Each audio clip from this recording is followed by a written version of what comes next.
Hey, Leon, thank you so much. Such an honor having you on my podcast, The xMonks Drive. How have you been? Lately, very well.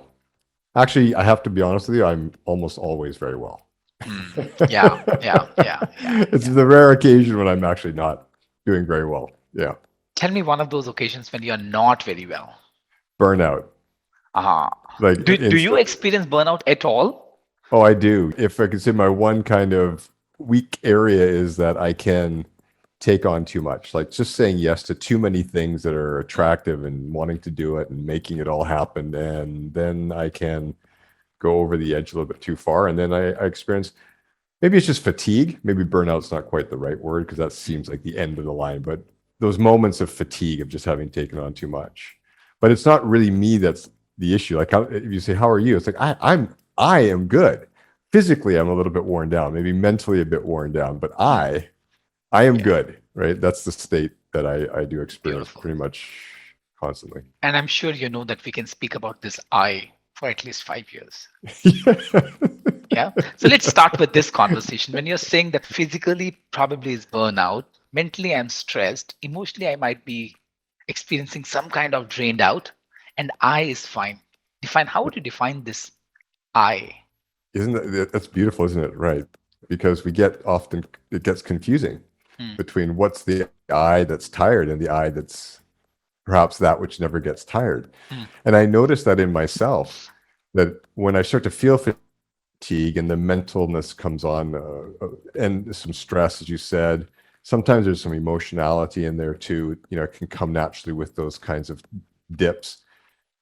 That if I just take the time, which I know I need to do, it's just about self care very often, returning to that state of groundedness in myself. hmm, When I do that, when I take that time and I literally just sit there and can say, how am I doing? And I inquire within to that place in the self, how am I doing? hmm. And very much, it's just this spark of life. It's just going, yeah, yeah, I am well. Thank you for inquiring. So what part of me is asking? I don't really pay attention to that. There's this spark that says the I is well, but temporarily there's this glitch in the more physicality, 3D-ness of myself that needs to be attended to so that that part of me feels as good as the that inner spark. Yeah. Leon, this is so beautiful because this reminds me of my conversation with one of my teachers. His name is Bob Anderson. He's the founder of the Leadership Circle. And I remember we got into this conversation. We started talking about who am I? And where he mentioned, I'm not my body, I'm not my thoughts, I'm not my emotions, I'm not Bob Anderson, then who am I? And we had an Yeah. amazing conversation. And also in my programs, when I lead programs on leadership development or on coaching, I often share with people that you are not your behavior. And I always share that people are never lazy, it's the intensity in their dreams, which is very dim. Yeah. And detaching your body, your accomplishments, your uh, titles, I think that Yes. itself is a lifetime journey, isn't it? It really is, really. And that's as you said, it's kind of those external signals that have us identify like here's as you said, title or possession or position or whatever it is. Even that, the body, the clothes, the car, all of that which we attach and identify with.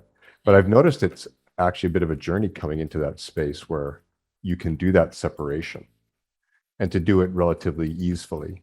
In a sense, to have it become kind of that which takes over your life, a sense of that Hmm, always. And every time now it's gotten to the point where, for example, I see that part of me that goes, oh, I'm not good enough because I haven't attained that thing, right? That little hmm, part of the mind that, oh, there goes a Maserati down the road. Oh, I'm not good enough because I don't have a Maserati, right? That other piece of me just comes in and starts laughing. It can be that fast. Like that other piece of me that just comes in and goes, you're not that which wants that. And it has a good chuckle over it immediately. And there's a lightness in it. And so I love that because it gets to the point where it can happen so quickly. You might say there's the attachment and then there's awareness. the attachment happening. Yeah, in just like a moment's eye. Yeah. And for others, it takes a bit longer. It might even take weeks, months, or it never happens. Like I am that which desires. I am that which wants, which covets, which needs. I am that. And then no, I am not. And when that piece of the self comes to the fore, that's when we talk about living authentically. That's when people become their true authentic self. Because Mm, it's not only that they're being authentic, that piece of themselves is acutely aware of that which is not authentic mm. and can have a good chuckle Yeah, watching thank it you. display itself. Beautiful. And I think what you've just mentioned, I think that's a dance of your ego and your awareness. I mean, my ego and my awareness. When I'm saying that I would like to have this Mercedes or I would like to have this Rolls Royce, Yeah. that if I'm not the one who's wanting that, then who am I? And who's the one in me who actually would want to have the Rolls Royce of the world or the Lamborghinis of the world? Yeah. And you also spoke about being. And if there's one question I would have asked you if I had limited time, that would have been this. Because I know you do a lot of work in deep transformation. You do a lot of work with leaders and coaches and facilitate a journey for them where they can actually tap into their being. Yes. You're an author of a book called A Shift in Being as well, the art and practices of deep transformation.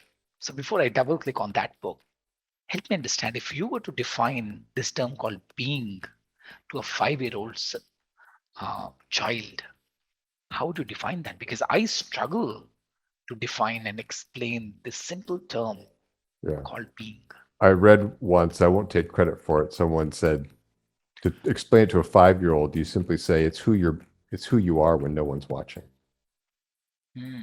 And the 5-year-old can get a sense. Yeah, when no one's watching, when mom and dad aren't around, grandparents aren't around, who am I? In that moment, it's just a sense of, okay, that, but that's not just for a 5-year-old. That's a wonderful way to explain a sense of being to people at any age, Hmm. even adults. Who are you in that moment? The sense of self when no one, and I mean no one, appears to be watching in any form. Hmm. Okay. Because beingness is a quality of selfhood that is very difficult to put words to. I was actually working with a translator recently for the book into Portuguese. And the primary challenge he said that they have at the very beginning of the translation is that in Portuguese, there is no term for beingness and way of being. And I thought Hmm. that's fascinating because in English, we just take it for granted. Way of Hmm. being might not be common, but when we start to talk about presence and ways of being, people readily, after a while, start going, yeah, I grasp what this is pointing to. But that there's a whole language that doesn't have a term for it is Hmm. interesting to me because language is descriptive in many ways of kind of a cultural understanding of things and the way people view life in the world. So we see that not everyone grasps beingness, but it is important for us to begin to understand it because it feels for me that it's part of the forefront of what we're really starting to understand about the evolution of humanity, if you Hmm. will. We've learned so much about ourselves through psychology, through psychiatry, through coaching, through all kinds of modalities. We've learned so much about who we are as a race. Hmm. But beingness is still this kind of unknown frontier. It's right there with consciousness, Hmm. right? To understand this mysterious phenomenon that gives rise to my sense of self is a part of my energy systems, my aura, part of my consciousness, and how that works to, in my how I experience life because of it, how it interacts and engages with others, how we expand it, contract it, evolve it. I mean, these are questions that there are no yet ready answers for. But like you said, this has always been for me the passion point. Hmm. Not that I have all the answers. I'm not even going to pretend to. But the passion point of sitting with people in exploration of this, Hmm. both verbally, but beyond the verbal, into those moments of silence where beingness arises in the spaces, in the silence, and something extraordinary unfolds, though no one can necessarily say what it was. But something is happening in the interplay within the consciousness, within the matrix of our connectedness. I find that fascinating. Yeah. Yeah. Thank you, Leon. Thank you so much for explaining it in a simple and yet profound way. And this one statement, who you are when nobody's watching you. And I'm pondering on that. When I'm alone, when nobody's watching me, I'm at times super excited. At times, I'm super fearful. At times I'm jealous. At times I'm envious. At times I'm hurt. And these are Yeah. all different emotions that I'm experiencing. You've written this book called A Shift in Being, the art and the practices of deep transformation. Just curious, what does it mean when you say shift in being? Yeah. It's akin to a shift in consciousness, if you will. For some people, that might be an easier word to grasp. This idea that consciousness can expand into alternate levels. And in that case, as I write in my book, each level of consciousness has its own built-in reality.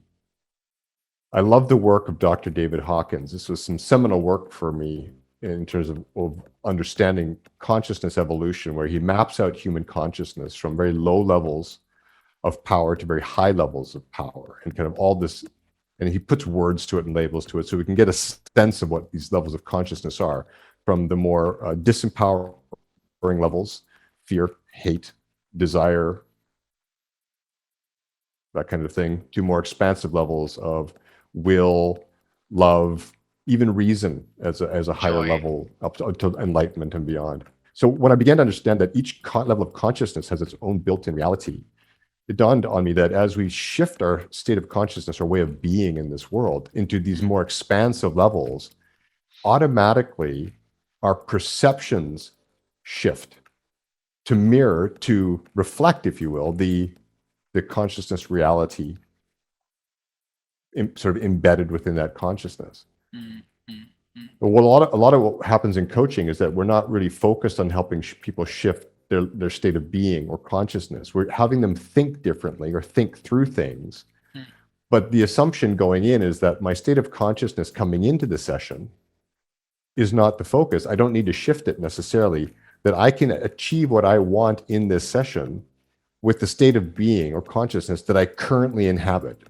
And I need some support thinking differently, but the way of being is not the focus. But in the work we're doing, it's saying, no, the way of being is everything. That once it shifts, that often the solutions that are desired just naturally fall in. It's kind of like the image of the Rubik's Cube. You remember the Rubik's Cube with all the sides and the colors? It's kind of like,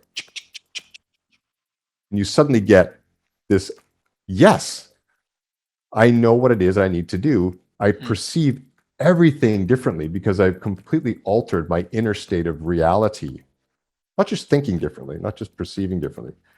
So the gist of the work becomes, how do we support people in a coaching session or a transformative space to truly shift their inner state, their inner beingness, to elevate and expand their consciousness? Because when we do that, that which needs to be known just arises. These new ways of perceiving reality just literally arise almost by magic. mm. And they simply then live into that reality. Yeah, and we start to see and experience the world that we have never in the past. Or we've glimpsed it, like we've had Yeah. moments of it, but the sustainability piece becomes a question. How do we sustain these Mm, altered states of experience, mm, mm, mm. right? That's often what happens. So we move and then fall back. Absolutely with you on that. So we move there and we come back. And I really loved it when you said Yeah. that altered state of being, the way we show up, the way we look at the world. While I'm listening to you, the work of Richard Barrett, the work of spiral dynamics, the work of Robert Keegan, when he talks about the vertical development, that's coming to my mind. And Yes. I personally feel that vertical development is required more than ever before in the world. It's the need of the hour today. And I personally feel it's really challenging to move from the socialized mind to as we transform and start to operate from the self transforming mind. What are your views? What's the process, if there is any, to alter the inner state of being? Yeah. In the book, we talk in a kind of coaching context, but it really is any context in which you would like to support people to shift their inner state of being, to expand awareness into these new dimensions or even paradigms of reality and experience. Hmm. So when we do this in kind of sessional work, there is a way. we create a kind of a set of conditions, if you will. The conditions have to be right. And I liken those conditions to what I call a healing space. For example, like if you go to a very beautiful uh, place in nature, just idyllic, and you just sit there and you take in the sounds and the smells and the sights of this just beauty. You take all that in, something begins to shift. Things start to relax, things start to open. There's naturally a kind of expansion that can happen as you just be with, so present and intense. Okay, so like imagine creating that kind of experience in a coaching space. All right. So we work with transformative practice that support us to create that. And then in those moments, people, when they feel they can truly relax, and in that relaxed state, open their life to you as a coach. This is a big one. And I mean, like, I am so safe with you. Here is my life. Like, here is all of me with you. The coach has to be able to create that. And when that happens, so much falls away.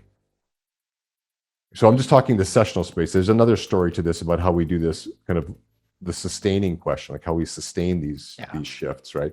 But the main thing is just it begins by people having the opportunity to experience themselves in an altered state of being.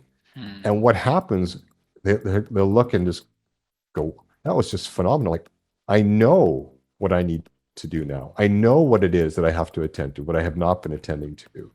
And it feels light and easeful and you can just sense this flow from them. So the conditions create shifts. If the conditions are optimal, really, the optimal conditions for shifts in being to happen, shifts in being will happen. The coach, facilitator, healer, whatever, creates those conditions, and then it happens quite organically. People will start to shift. Yeah, it's not something you force or drive. Yeah. So as I'm just listening to you, Leon, on holding the space and creating conditions where the other person can actually experience the altered state of being, one of the things that I'm picking up is psychological safety. Yes. In a big way. Why is that so important for an individual? And that's also connected to another question that I have, that how does an individual's past pattern come in one's way of experiencing transformation? So these are two different questions I'm dabbling with, and I don't know why, but I feel there's some kind of connection there. What are your views? Yeah, to answer the first piece, it's hard for me to say, in a sense, why, but I'll give you my best understanding of it. Is that we are egoic creatures. We are egoic creatures, and we carry fear naturally with us constantly. We are not yet also evolved to live as beings of light, love, in that enlightened state. We carry fear. And when we talk about shifting ways of being, we're not shifting in any direction. It's a kind of elevation into higher states of consciousness. And again, back to David Hawkins' map, the vertical you're talking about, we're moving into states like love, joy, peace, enlightenment, these higher and higher states of consciousness. Compassion, kindness, forgiveness. Compassion, all that flows from those higher states. So to access those, what do we need to be able to do is let go of our fear constructs, which not just fear of me being with you, but anything that the ego likes to produce, to say, well, I'm not safe, so I have to show this or be this or hide this or speak of this. Or and the moment this. a person, subconsciously has that working, it's very difficult for them to shift into higher states that are asking for the release and letting go, the transcendence of those egoic states. So if we don't have safety, if we don't have this feeling of me with you or with the people in this space as being absolutely, I am so safe with you. My screw ups, my addictions, my idiocies, my everything is safe with you. There is just nothing here that will judge me or look down on me. Nothing. Like, I'm so safe with you. When that is there. So there's nothing to protect. Nothing, the ego shell begins to dissolve immediately. And now I can go in and look at even these other ego structures, which are keeping me from, you talk about, the work that needs to be done. It's now people can really attend to the even deeper ego structures that keep them in ways of being that they no longer desire, that mm, keep them, or as you talked earlier, pull them back from, oh, I was in that lovely altered state. But sustaining it after the coaching session or after that experience, 2 or 3 days, and then something happened. Okay, so now we've got to look at those deeper structures that keep us rooted in ways of being, the old patterns. And so you talk about the old stuff in the second part of your question there. There's so much there. Like it's it's hard to say an amount. It's 90% old stuff, 80% old stuff. It's old stuff because we are conditioned from such a young age. We take on so much of the world's ideas about who we are and the way life is and the way we should be and what it means to succeed and what we should value. We take it all on, the little sponges that we are as kids, and we develop this self-concept. And in that is, I'm not good enough, I'm not safe, I'm not worthy, I'm not, you list out the I'm nots that we start to take on. And if children are raised in abusive situations of any type, that ego shell becomes stronger. I'm not safe with you, I'm not safe in the world. I've got to protect myself, and that could be either hiding or showing or displaying whatever power, wealth. We all do this. We all do this.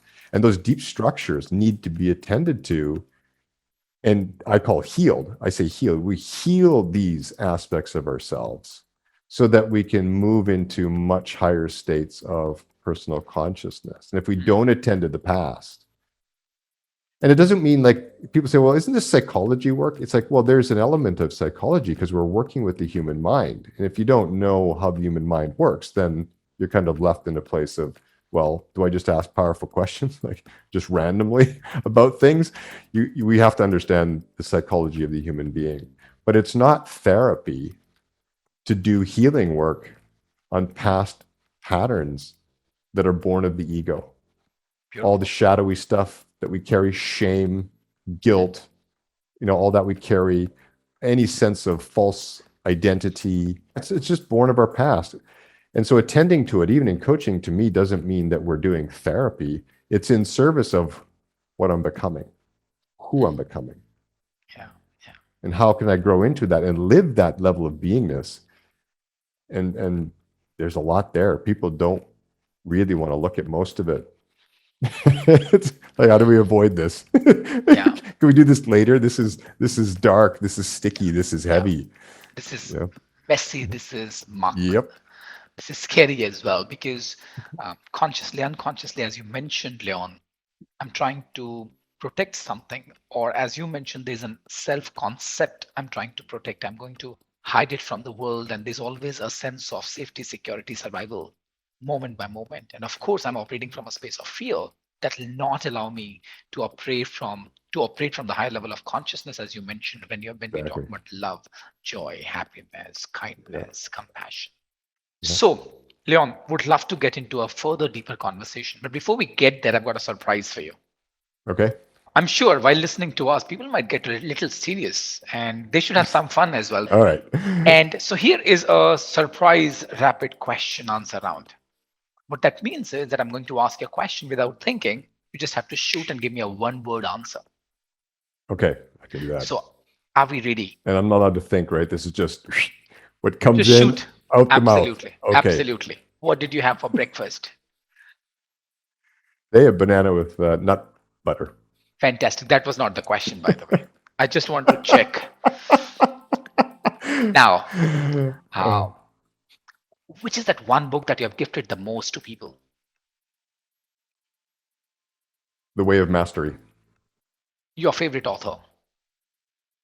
And the spiritual side, I have to say Eckhart Tolle. I love him. One leader you wish you could work with? Oh, good question.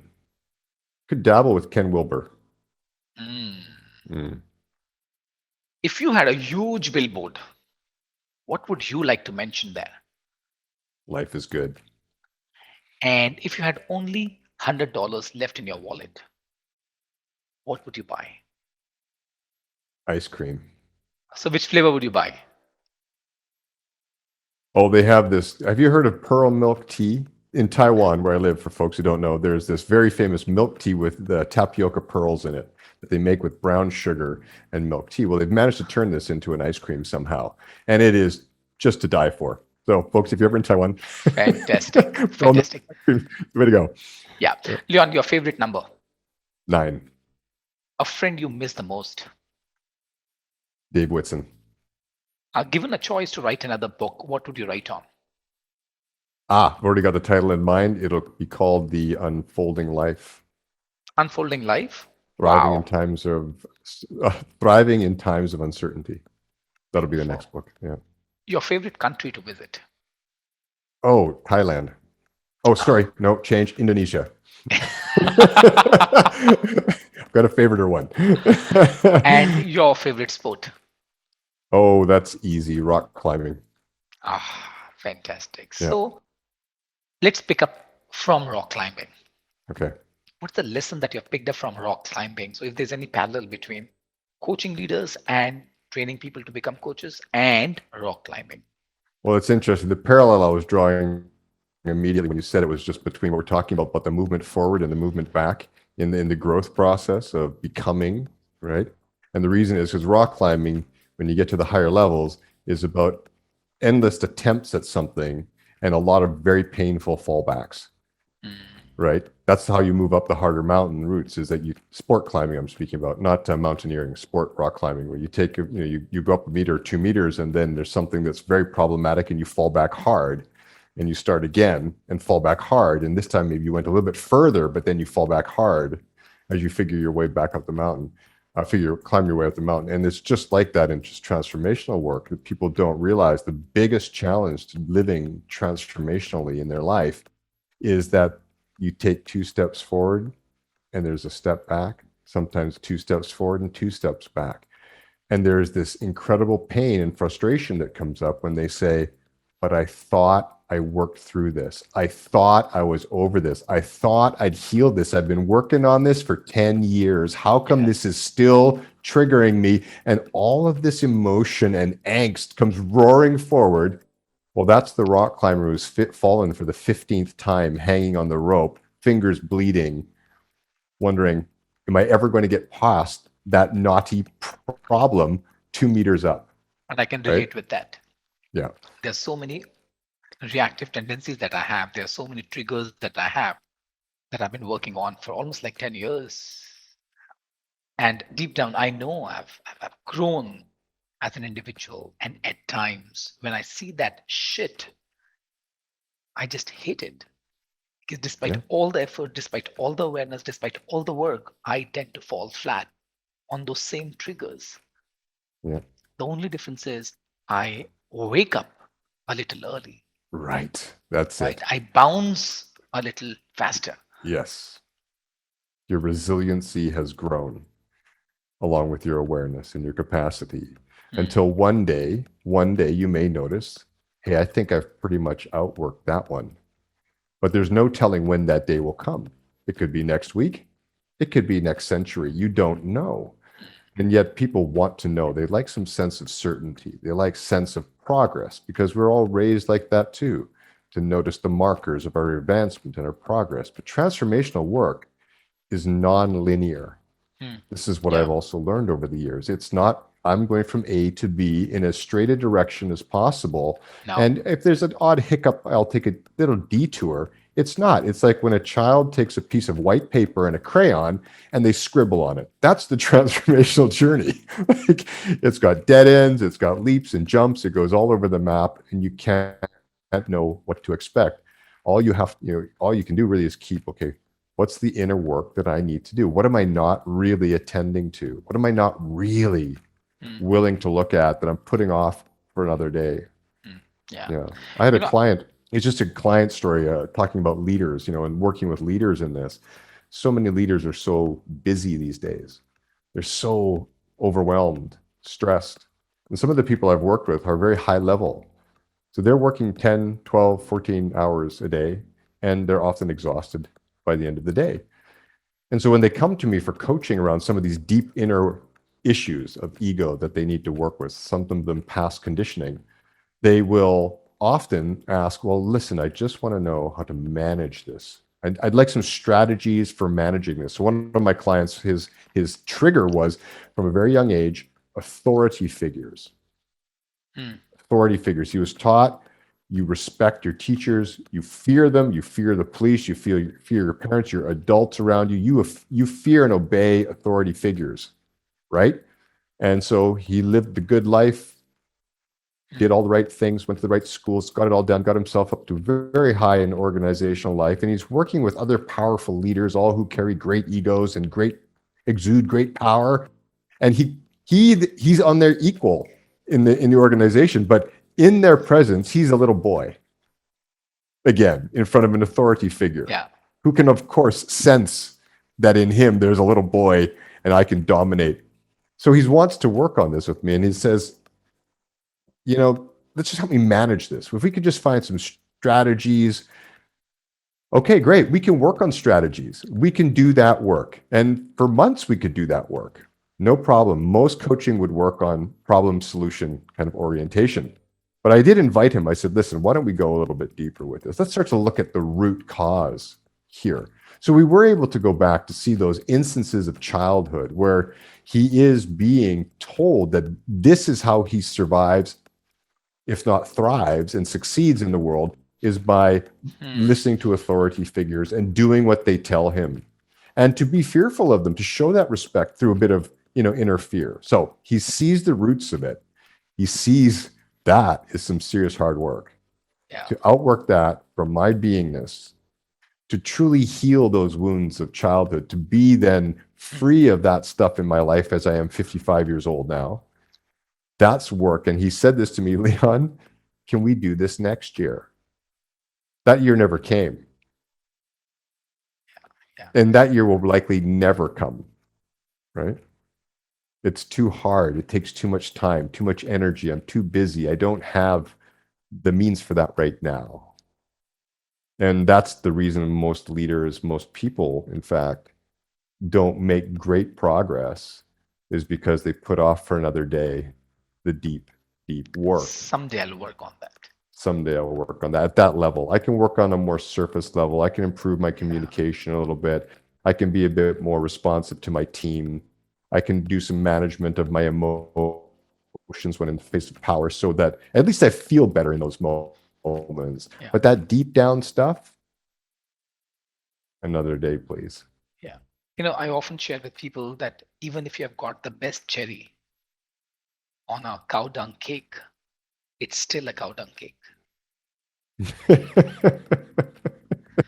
And yeah, that's a nice image. and and I have a slightly different version to that. So if you may, I Please. often share with people that all the tendencies that we have been living with, it'll never happen that they will go away from me. Never. That's what now I'm coming to a conclusion. At the same time, what I believe in is that you can definitely tame it. You can never kill it. What kind of awareness am I bringing into my life moment by moment? If you look at people like Eckhart Tolle's of the world and Dalai Lama's of the world, or few of the spiritual leaders in the world, I'm sure even they would have some or the other trigger points. I hope so. I hope they're still human. Yeah, absolutely. Yeah, yes. that's a good question. Yeah. Because when we look at someone like Eckhart Tolle or some of the other great spiritual writers who come from these almost mystical experiences, like Eckhart writes in his book, it was a night of suicide when I was contemplating ending my existence, when a question, kind of who am I, crossed my mind, or who's asking this question, who wants to die? And in that moment, I experienced this leap of consciousness into enlightenment, and that stayed for 2 years. And he writes that he sat on a park bench for 2 years, just processing the shift in consciousness to the point where he could function in the world again. Right? And I'm thinking, okay, so how much of us have had the great joy of these leaps in consciousness that didn't leave for 2 years, didn't leave? For most of us, these leaps are rare. For most of us, it's daily work. It's daily work of tapping into that inner source and that place where that enlightened self exists and lives and speaks, and to tap into it and say, I want that to lead me. I want that to lead me through my days so that I'm not led by this other thing that we could call our egoic sense of self. I'm led by that piece of myself. But it's work of intention. It's a work of attending to. It's work of making time and space. It's work of putting away other things that may be important to do this. And that's, the work that we as transformational coaches are doing. It's because we recognize we're not all going to have great leaps in consciousness, that for most, and even some of the great spiritual writers, like I remember Ram Dass, I saw this wonderful video of his when he was still a guru in the 60s. It was a black and white video. And he told this wonderful little story. He said to the disciples were all sitting around him as they do, and he had his robes and he was sitting there and he said, just before I came out to speak to you, I was in the back room and I was having an argument with someone. And I was getting very angry with this person. And there's a part of me that said, I have to go out there and speak to these people, but I'm very angry. And I was getting very angry. And he said, and then a little voice came in my head and said, oh, look, there's Ram Dass getting angry again. Whee! And that was that moment. Like, that's just it. Like, even amidst the anger, it wasn't that Ram Dass didn't get angry. He did. He even admitted it just moments before speaking from this enlightened stage. I was getting angry backstage. It's not that he didn't get angry, but in that moment, that inner prompt, that inner spark, that inner knowing, that intelligence just arose and went, look, there's you getting angry again. Isn't that great? And I had a good chuckle. Yeah. This is like I often share with people, the sooner you can catch it, the sooner you'll be able to release it. Yes. What you're saying is I can 200% relate with that. In fact, 3 days back, I was having a conversation and this person was abusive. And I just got into that space as if it's a fight that's happening and I have to prove a point. And in that next moment, something happened. And I said, sir, I'm choosing to let go of this conversation. Not interested anymore. Stay blessed. Later on, I was thinking that what was happening to me. And I would not have done that some 10 years back, or for that matter, 5 years back. I wouldn't have done that. I would have actually gotten to a head-on-head collision. So what happened? And later on, I had compassion and empathy for that person. And I was laughing. Yes. I said, without realizing that I'm sure he would have his own journey that he is actually experiencing and traveling and traversing. Yeah. So how can I hold the space for him where he can experience some kind of shift? That's a big question, right? Because in that moment, you're in it. So how do you hold the space for another when you are getting pulled into the dynamic of that interaction, the conflict, if that was kind of where it was going? Eckhart Tolle has done some amazing work on that space where he talks about the emotional ego. And he says that it's extremely important for you to be aware that somebody else's emotional ego is driving him or her. And that's the moment you need to reserve yourself, because otherwise his or her emotional ego is going to drag your emotional ego. Yes. And both of you would be actually diving into muck together. And both of you would be enjoying that. But yes, later on, level, both of you would regret. Yes. Yeah, he talks about the pain body in that way too. I think precisely the pain, but this kind of energy field that's alive in us that can interact with other people's energy fields. Yeah. And amazing. So it is. So therefore, the more that we create these positive energy fields, that we are the field of these higher potentials. It comes back to the work we do with coaches. They always think, Leon, what's the technique for getting someone to shift their way of being? And I say to them, your transformation enables transformation.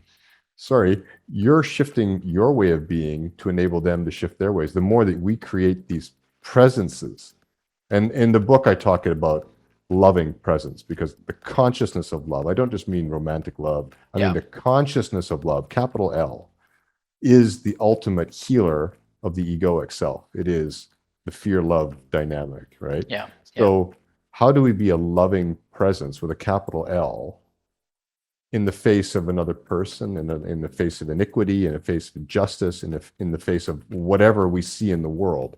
How do we hold that? Because when we hold that, then other people come in, as I talked earlier, safe. They sense in you, you're the one that is love. Love is free of judgment. Love just holds, allows, is compassion towards. I can, with you, share, unburden. And then they begin to make the shifts for themselves that are ready to happen, So it's not a forcing of something. It's just in the space, enough releasing and letting go can happen. So a shift naturally and quite organically unfolds within them. We don't measure it and say, oh, it's this high or that high. There's this organic unfolding, and these new paradigms start to become perceivable in the awakening mind, if you will. Yeah. I've got two questions here. Okay. And please go ahead and choose which one you would like to answer to start with. First question is, you do a lot of work with coaches. So what do you think, what stops a coach to operate from a deeper level of being? That's one. Second is, you also mentioned about love is unconditional. And experiencing that is a very, very rare occasion. Yes. And I've experienced so-called love with conditions. What is that when you say there is love and there are conditions? If it's love at all, I'm just wondering, I'm just reflecting. Love is for human beings, such a complex experience because we experience it in so many different ways. We experience it as like romantic love.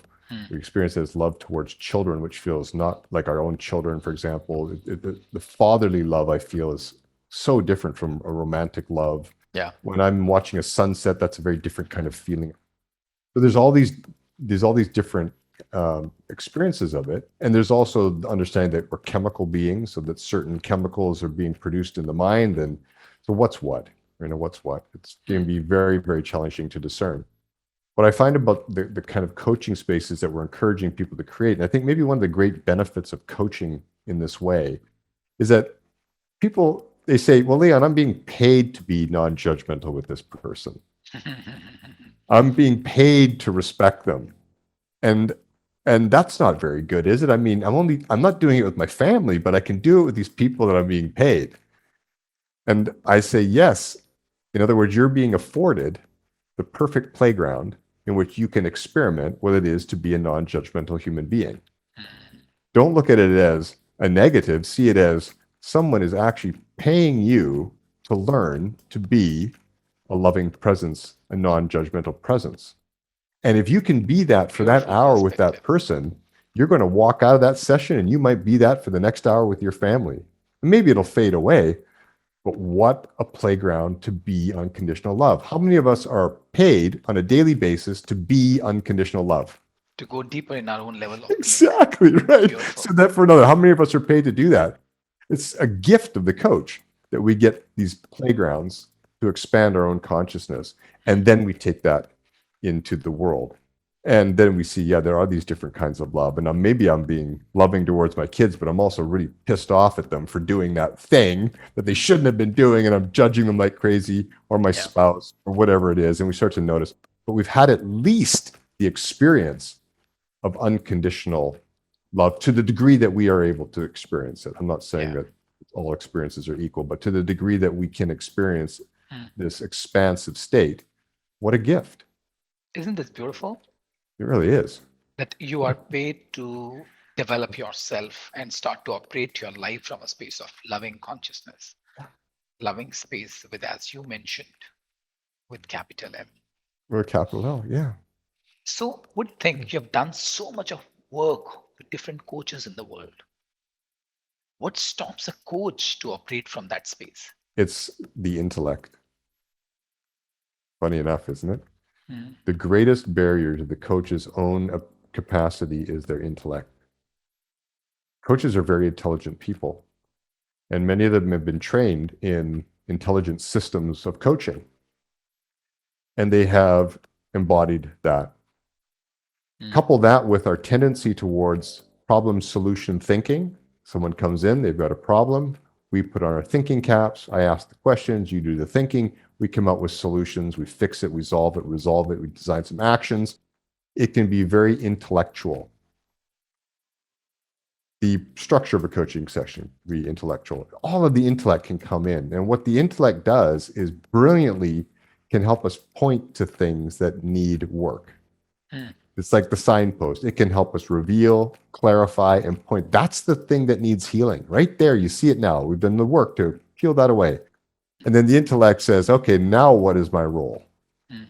How do I help this person heal an egoic structure that is so deep within their self-identity, it's alive in every cell in their body?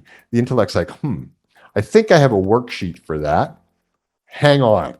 And it rifles through its toolkit, and it's got the worksheet or the CBT method or some usually intellectual born, right?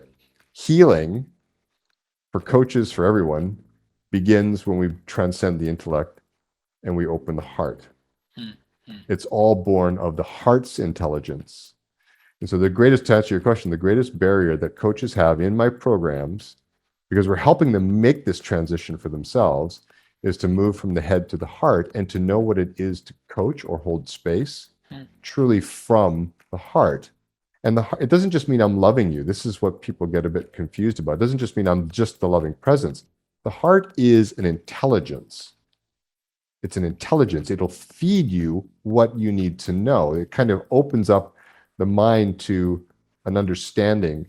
And the listening changes. Listening, it's more of a sensing. How do I say it? It's a sensing journey. Once you listen through the pathways of the heart, you're sensing what's stirring within another. Not just listening to the words that they're saying or the problem they're having.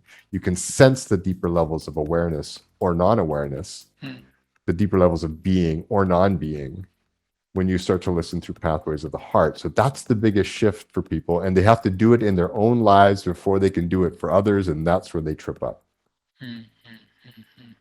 But again, they have the practice ground in the sessional work. So Leon, I'm just wondering, what do you think? What is the impact of culture, society, and the context that we are living in, which is pushing coaches to move towards intellect, which is pushing leaders to operate from intellect? Intellect, yes. Because when somebody is speaking from intellect, he or she sounds very good. Yeah. Oh, yeah. I'm sure there's something that they are getting out of that, why they choose to operate from intellect rather than going deeper 10 inches down and start to operate from the heart. Yeah. I cannot speak so much to the why. I'm going to go back to David Hawkins' map of consciousness. This was a piece for me that, again, just struck me. That the stage before love consciousness is reason. So reason itself, pure reason, is a very high level of human consciousness, according to David Hawkins' work. That's something. And you look back at the great thinkers who reason, and there's a beauty and almost an artistry to the way that they can reason and think. So here we have built into human nature a capacity that is itself of a very high human level of consciousness. But David Hawkins writes this, he says, but it is reason itself that is its own barrier to transcendence of reason, because we can fall in love with reason, because there's a beauty to it. There's a beauty to mathematics, an incredible beauty to physics, right? It blows the mind. The mathematicians talk about the beauty of the mathematical world.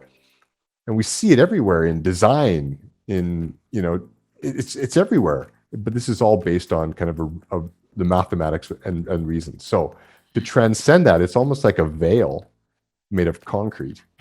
Yeah, you can see the other side. I dip into it. But how do I live in that? Because that's the paradigm shift. We're talking massive paradigm shift. It's from a 3D world into a 5D world, if you want to put it that way. Precisely. And to make that shift, and even Hawkins again wrote this in his book, he said the great thinkers of our time, the Einsteins of our time, the great people, they hit, when he measures their kind of consciousness, they hit that upper level of reason, but they just can't go beyond it.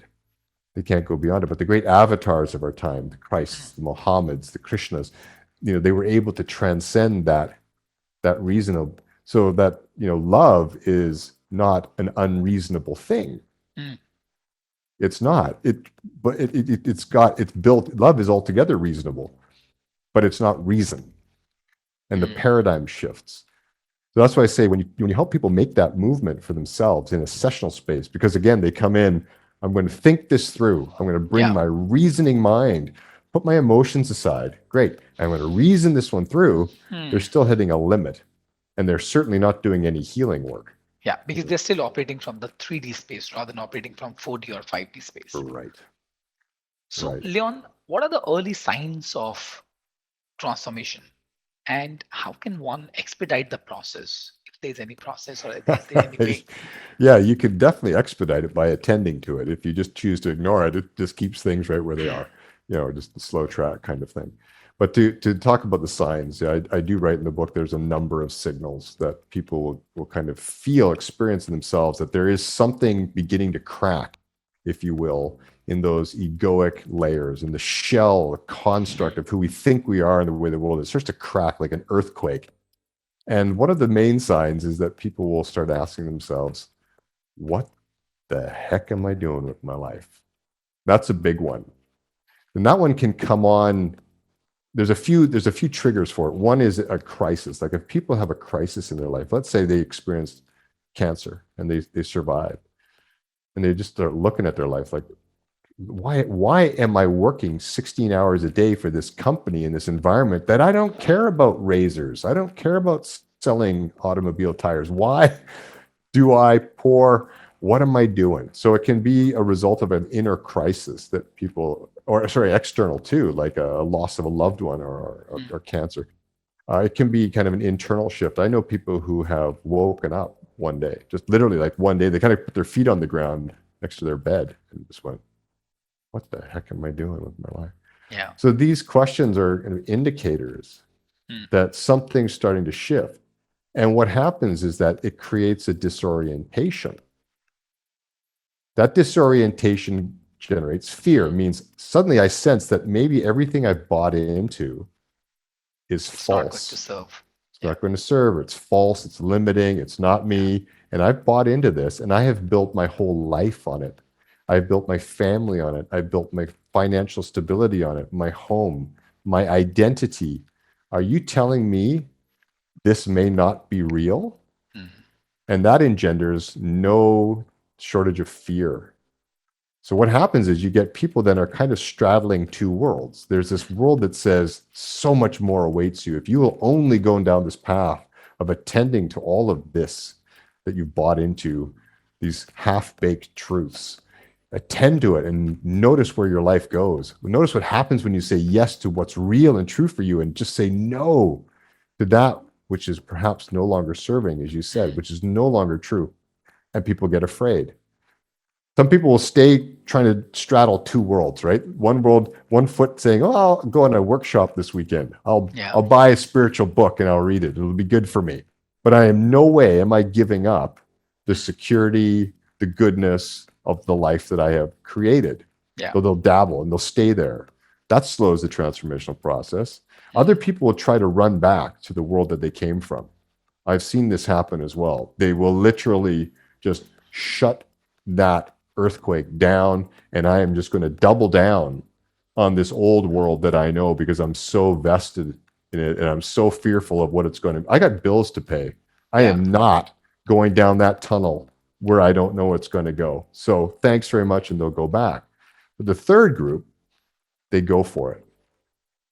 They go They, for it. they will follow the path. They'll go for it. It doesn't mean they're sure. It doesn't mean that they necessarily have confidence that it will all be well, but there's some force in them that says you Go ahead. have no choice. You are going to go on Mm, this journey of transformation within yourself, beautiful. and you will let it take you where it will take you, and you will meet the people you need to meet, get the support you need to get support on. Just take a step. It was like in that movie Indiana Jones. I love this. I write it in my book. We know that movie where he runs to the precipice. I don't know if you remember it. Maybe the second movie. He's chased down a Mm, series of corridors. There's this canyon, and he's standing at the edge of this hole in this massive wall. And there's the other side, and you can see the hole, and there's only the gap. and 300 meters down. And he's looked in his little book for some magic idea of how he's supposed to get from here to that gap. And then he starts to see a little differently something in the book. And he just takes a step into the unknown, just one step. And the moment he takes the step, this rock bridge appears that he couldn't see from his earlier vantage point. But the moment that he took the step into the abyss, and that's what it's like for people, that they have to take the step into the abyss. Yeah. And they have to commit. And when they do that, the journey accelerates of its own volition. But it's when they hold back from fear, that's when it slows down. Yeah. So as I'm just listening to Leon, the question which is coming to me is, are you willing to experience and seize the moment when you experience any kind of crack? And then the second question is, are you willing to allow the process to happen? Yeah. So, Leon, I think it was absolute pleasure having you in this conversation. And here are two very simple questions for you now. The first question is,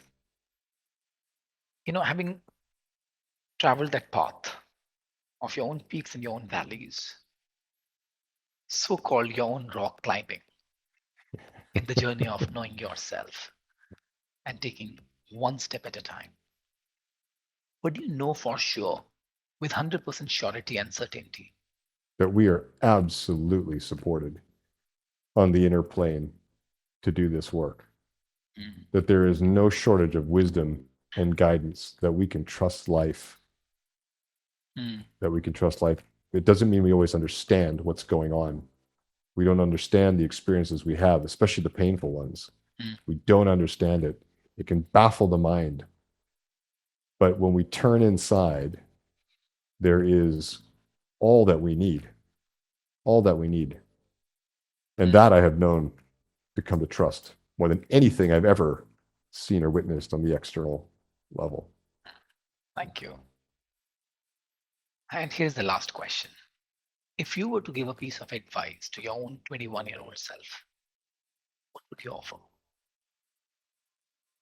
You got to go back earlier, because by 21, I was already on my path. 19? I never had a hesitation to live to my own drummer. I have to thank my parents for giving me unbridled freedom after watching them go on their own transformational journeys, that I knew that from an early age, like whenever my drummer said go that way, I would go that way. So if I had to, I'd say, Leon, just keep doing what you're doing. Like, trust that inner impulse. Do not worry about what anybody else says. Buy those one-way tickets to wherever you think you need to go, and go. I love it. Stay I'm going on to keep this path. by a one-way ticket and go where you have to and where you want to. Thank you so much, Leon. I think it was an amazing conversation. Thank you so much for your wisdom. Thank you so much for sharing so courageously and without holding you back. Thank you so much. Thank you so Absolutely much. beautiful. Thank you.